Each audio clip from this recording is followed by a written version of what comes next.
Seat belt ਨਾ ਲਾਉਣ ਤੇ ਇੰਗਲੈਂਡ ਦੇ ਪ੍ਰਧਾਨ ਮੰਤਰੀ ਰਿਸ਼ੀ ਸੁਨਾਕ ਨੂੰ ਲੱਗਾ ਜੁਰਮਾਨਾ। ਇੰਗਲੈਂਡ ਦੇ ਪ੍ਰਧਾਨ ਮੰਤਰੀ ਰਿਸ਼ੀ ਸੁਨਾਕ ਨੂੰ ਟ੍ਰੈਫਿਕ ਨਿਯਮਾਂ ਦੀ ਉਲੰਘਣਾ ਕਰਨ ਤੇ 10,000 ਰੁਪਏ ਦਾ ਜੁਰਮਾਨਾ ਲਗਾਇਆ ਗਿਆ। ਪੁਲਿਸ ਨੇ ਸ਼ੁੱਕਰਵਾਰ ਨੂੰ ਪ੍ਰਧਾਨ ਮੰਤਰੀ ਸੁਨਾਕ ਦੇ ਖਿਲਾਫ 100 ਪਾਉਂਡ ਦਾ ਚਲਾਨ ਜਾਰੀ ਕੀਤਾ ਹੈ। ਹਾਲਾਂਕਿ ਸੁਨਾਕ ਨੇ 2 ਦਿਨ ਪਹਿਲਾਂ ਹੀ ਯਾਨੀ ਵੀਰਵਾਰ ਨੂੰ ਇਸ ਮਾਮਲੇ ਦੱਸ ਦਿਆ ਕਿ ਦੂਜੀ ਵਾਰ ਅਜਿਹਾ ਮਾਮਲਾ ਹੈ ਜਦੋਂ ਰਿਸ਼ੀ ਸੁਨਾਕ ਨੂੰ ਸਰਕਾਰ ਵਿੱਚ ਹੀ ਜੁਰਮਾਨਾ ਲਗਾਇਆ ਗਿਆ।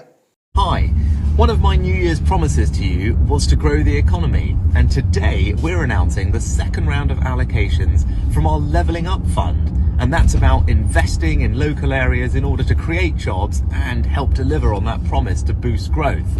ਸੀਟ ਬੈਲਟ ਨਾ ਲਾਉਣ ਤੇ ਇੰਗਲੈਂਡ ਦੇ ਪ੍ਰਧਾਨ ਮੰਤਰੀ ਰਿਸ਼ੀ ਸੁਨਾਕ ਨੂੰ ਲੱਗਾ ਜੁਰਮਾਨਾ। ਇੰਗਲੈਂਡ ਦੇ ਪ੍ਰਧਾਨ ਮੰਤਰੀ ਰਿਸ਼ੀ ਸੁਨਾਕ ਨੂੰ ਟ੍ਰੈਫਿਕ ਨਿਯਮਾਂ ਦੀ ਉਲੰਘਣਾ ਕਰਨ ਤੇ 10,000 ਰੁਪਏ ਦਾ ਜੁਰਮਾਨਾ ਲਗਾਇਆ ਗਿਆ। ਪੁਲਿਸ ਨੇ ਸ਼ੁੱਕਰਵਾਰ ਨੂੰ ਪ੍ਰਧਾਨ ਮੰਤਰੀ ਸੁਨਾਕ ਦੇ ਖਿਲਾਫ 100 ਪਾਉਂਡ ਦਾ ਚਲਾਨ ਜਾਰੀ ਕੀਤਾ ਹੈ।